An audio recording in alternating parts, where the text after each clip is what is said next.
April 12ஆம் தேதியன்று தயாநிதி மாறன், சேகர் பாபு, மா. சுப்பிரமணியன், தமிழச்சி தங்கபாண்டியன், மேயர் பிரியா இவர்கள் அனைவரும் ஒன்றாக இணைந்து ஓட்டு சேகரிக்க சென்ற இடம் எது தெரியுமா?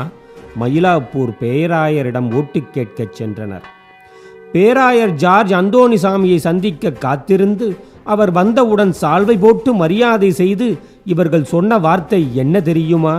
ஒரு ஞாயிற்றுக்கிழமைதான் உள்ளது என்று நினைவூட்ட அவரும் அதை ஆமோதித்து தலையாட்டுகிறார்.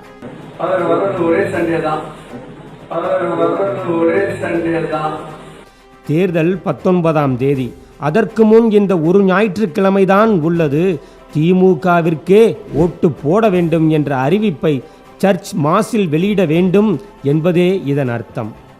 ஏற்கனவே பிஷப்புகள் கேட்டுக்கொண்டதால் நெல்லை தொகுதியை கிறிஸ்தவ வேட்பாளருக்கு கொடுத்தோம் என்று காங்கிரஸ் நிர்வாகி பேசியதை பார்த்தோம்.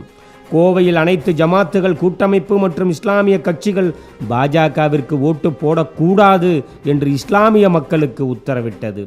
கோவில்களுக்கு வரும் பக்தர்களிடம் ஓட்டை சேகரித்தால் வழக்கு பாயும் என்று தேர்தல் கமிஷன் அறிவித்தது. திருநெல்வேலி கைலாசபுரம் பள்ளிவாசல் வாயிலில் கட்சி கரை வேட்டியுடனும் தலையில் குல்லாவுடனும் நின்று இஸ்லாமியர்களிடம் காங்கிரசுக்கு ஓட்டு சேகரித்தார் திமுக மாவட்ட செயலாளர் மைதீன் கான். ஜனநாயக ரீதியாக நடக்க வேண்டிய ஒரு தேர்தலை மத ரீதியாக மாற்றுவது யார்? இந்த நடவடிக்கைகளை தேர்தல் ஆணையம் கண்டிக்காதா? சம்பந்தப்பட்ட கட்சிகள் மீது வழக்கு தொடுத்து தகுதி நீக்கம் செய்யாதா?